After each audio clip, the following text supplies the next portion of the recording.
Ya, halo Ibu Bapak. Ini aku bantu coba jelasin untuk fiturnya ya. Ya, jadi untuk fitur yang umum di Mini itu ini untuk yang matiin nyalain mesin. Kalau kita klik dia tanpa injek rem, dia hanya media yang nyala kayak gini. Tapi kalau kita sambil injek rem, dia otomatis langsung nyala mesin juga. Gitu. Lalu untuk AC, kita tinggal putar di sini. Untuk atur besar kecilnya fan, ini dual zone untuk suhu kanan kiri. Lalu ini untuk mode AC-nya, kita tinggal klik-klik aja. Maunya AC-nya ini mengarah kemana gitu. Untuk mati, oke. Lalu selanjutnya ini di sini ada beberapa tombol. Ini heater, kita nggak gunain di Indonesia untuk heater ini. Lalu ini untuk sirkulasi udara kita biasa setting di auto ya, gitu. Lalu ini AC, ini untuk kalau misalnya kayak gini dia cuma nyala fan-nya aja tanpa pendingin. Kalau mau nyala dinginnya juga AC-nya, air conditioner-nya ya harus nyala posisinya gitu. Lalu yang ini maksimum AC biasanya kita pakai kalau mobil habis kejemur, habis kita parkir, kita masuk, kita langsung klik ini, dia langsung nyala dengan fan yang paling besar gitu. Oke.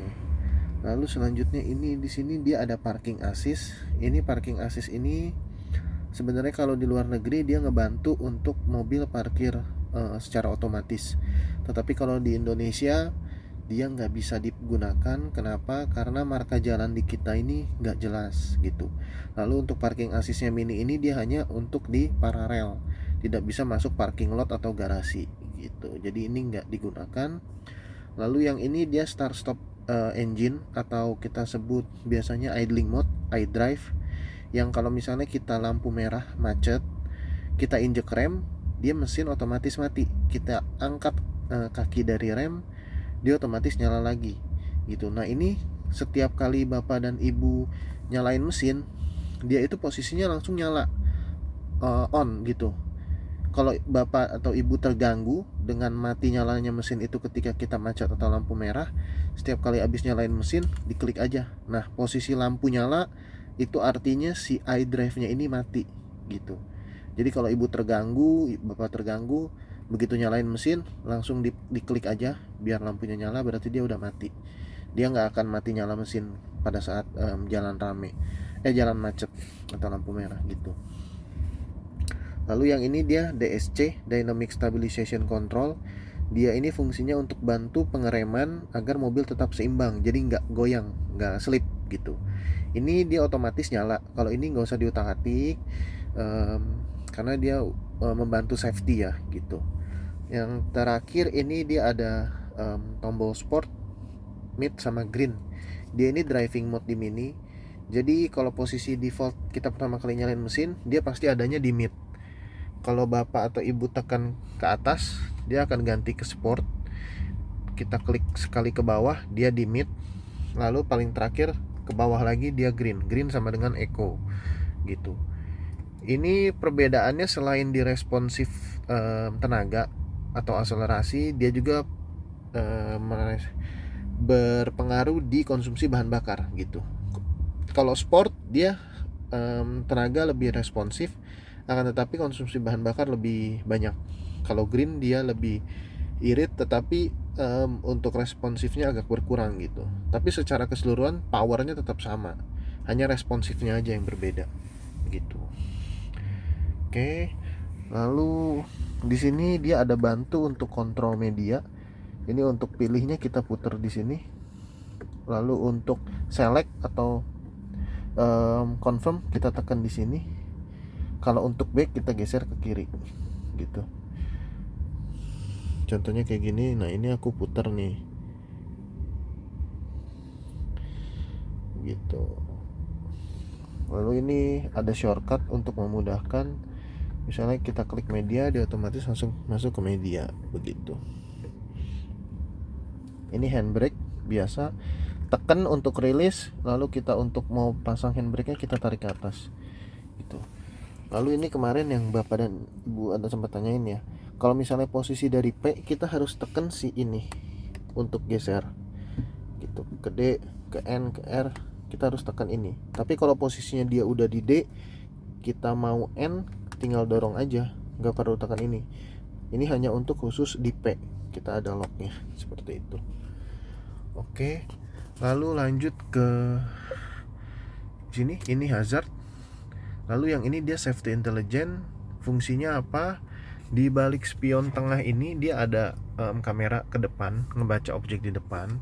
Ini kalau kita klik, nah dia ini ada beberapa fitur ya untuk safety. Jadi ada peringatan benturan depan, peringatan pejalan kaki, peringatan keluar jalur. Ini kita bisa pilih mau mana yang kita aktifin gitu. Tetapi walaupun kita checklist semua, misalnya kita aktifin semua, tetap si fitur ini akan bekerjanya itu ketika di atas kecepatan 60 km per jam gitu. Jadi walaupun kita checklist tapi kita cuma bawa di 40, dia nggak akan ngebaca atau kasih warning gitu. Yang ini dia ngebaca ada mobil di depan atau ada pejalan kaki ya, ini dua nih. Dia ngebaca kalau misalnya kita aktifin lalu di depan ada mobil atau pejalan kaki, dia akan kasih warning. Warningnya itu biasanya berupa tampilan di layar sini, sama juga di speedometer nanti ada. Lalu untuk yang peringatan keluar jalur, ini biasanya ketika kita di tol, marka jalan juga harus jelas, ada garis putus-putus. Lalu kita salip, misalnya nyalip kanan kiri tanpa kasih sen, itu dia otomatis nanti akan ada warning juga di sini keluar. Ada gambar mobil miring gitu, warna hijau.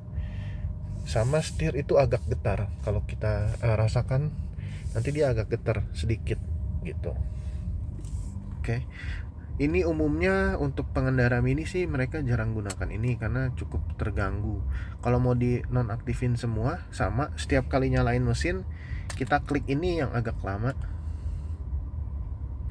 Nah, kalau dia mati dia udah nggak checklist semua. Nah, ini posisi udah nonaktif gitu. Oke. Lalu ini dia cruise control, cuma cruise controlnya ini dia nggak adaptif, jadi kita bisa setting limit. Kita tinggal misalnya posisi mobil jalan ya, ini kita naikin limit, nanti kelihatan di sini kalau posisi mobil jalan. Kita bisa atur misalnya 70 km, lalu kita set di sini. Oke, nanti dia otomatis akan mobil stabil di kecepatan segitu. Tapi ketika nanti bapak atau ibu injek rem, dia otomatis reset, jadi harus ngulang lagi gitu.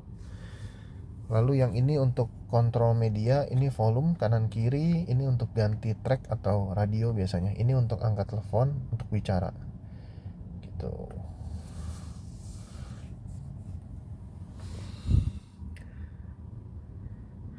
Ini tadi parking assist ini karena kita di Countryman yang ini mobilnya yang Cooper S ya. Kalau misalnya yang Cooper, seingatku dia nggak ada nih parking assistnya, yang 1500 gitu. Lalu selanjutnya untuk bagian sini, ini untuk wiper. Wiper itu kalau kita tekan sekali ke bawah, dia cuma untuk jalan sekali.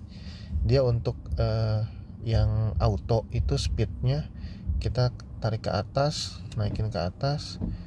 Kalau kita tekan 2 kali, dia dengan speed yang lebih cepat. Untuk atur speednya bisa di sini. Gitu. Lalu kalau mau ibu bapak bikin auto, ininya yang kanan ini kita tekan aja hold. Nah, dia autonya udah jalan gitu. Auto ini berarti nanti ketika ada rintik-rintik hujan, dia otomatis wiper gerak gitu. Oke. Lalu selanjutnya ini untuk setting lampu besar ya, lampu depan. Biasanya kita setting cukup di kiri aja.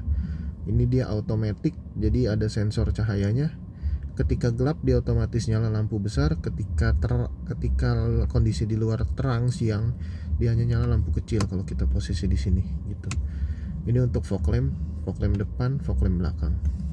Ini untuk atur brightness di media dan juga di ini ya, apa namanya, cluster ini tapi nggak bisa gitu kelihatan karena kita posisinya terang banget di sini. Ini untuk central lock tuh. Lalu di sini ada untuk ngatur power window ya, biar di sisi lain gak bisa dibuka, cuman bisa dikontrol di sini. Lalu ini biasa power window, ini untuk retract spion. Ini ada tombol bisa digeser, bukan tombol sorry, kayak buat digeser kanan kiri ya. Ini untuk atur spion ya. Jadi kita posisi geser ke kanan, kita gerakin ini spion kanan yang kita atur, kita set. Geser ke kiri, ini spion kiri yang kita atur. Lalu posisi ini juga dia bisa nentuin. Jadi kalau misalnya kita posisinya di kanan seperti ini, geser di kanan ya, pada saat bapak dan ibu tekan ini, kita transmisi kita mundurin, itu nanti spion yang kiri dia akan otomatis turun ke bawah. Fungsinya apa? Coba aku praktekin ya sebentar. Nih, aku ke R, dia akan turun. Oke, fungsinya apa? Dia ini untuk baca atau membantu kita buat ngelihat garisnya. Garis kita parkir, mobil udah lurus atau belum, begitu. Tapi yang gerak turun ini hanya yang kiri. Yang kanan dia tetap stabil, gitu. Nih, ini kalau misalnya aku geser posisi yang ininya ke kiri, dia akan tetap stay, jadi nggak ngaruh, dia nggak akan turun. Nah, tergantung bapak dan ibu mau seperti apa. Kalau misalnya bapak dan ibu terganggu dia naik turun, berarti posisinya dia ini harus di kiri. Tapi kalau yang mau dia mundur, kita mundur dia ngelihat ke bawah, ini posisinya digeser ke kanan seperti itu. Oke. Lalu selanjutnya ini di bagian atas, ini untuk nyala lampu kanan kiri ya, itu. Terus kalau mau nyalain langsung lampu semua termasuk yang di tengah, kita klik yang ini, dia nyala termasuk juga yang ini, gitu. Ini untuk kita matiin. Ini sunroof karena di Cooper S aku contohinnya. Lalu untuk yang ini dia untuk ganti warna ambient light-nya, gitu.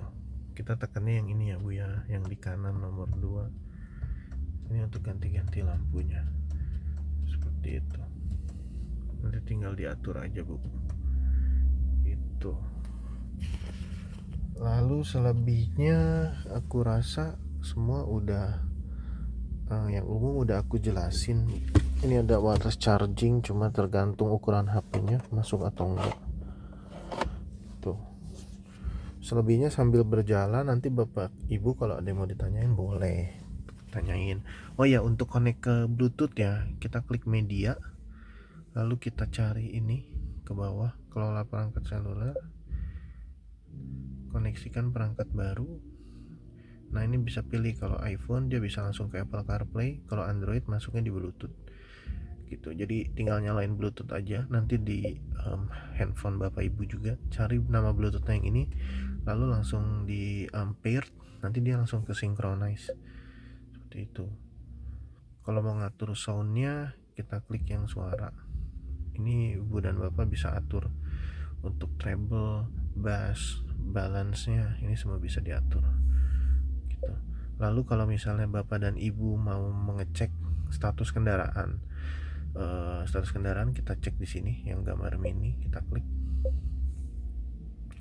Lalu kita cek nanti, oh ini mobil, kita mobil display, jadi kita belum bisa buka karena belum diinstal sistemnya secara keseluruhan.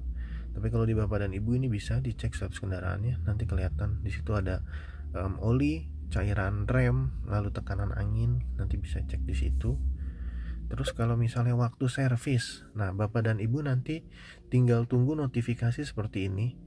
Kalau ada tanda segitiga di dalamnya tanda seru, kita klik aja, nanti kelihatan di sini waktu apa, gitu. Kalau misalnya nanti servis oli, nanti di sini keperluan servis oli ditulis. Selain di sini muncul juga di sini. Itu berarti menandakan waktunya mobil bapak dan ibu udah waktunya servis gitu. Kalau ini dia keluar notif begini karena mobilnya yang tadi aku bilang, ini mobil display, dia belum install sistem secara keseluruhan. Makanya ini bisa dibilang keluar notifnya pemeriksaan prakirim, karena kita belum cek, belum install semua sistemnya secara keseluruhan gitu. Tapi kalau servis nanti tulisannya di sini servis seperti itu. Oke, sambil berjalan nanti ya boleh ditanya-tanya lagi bapak dan ibu. gitu ya. Oke, terima kasih Bu Elna, Pak Frans, thank you.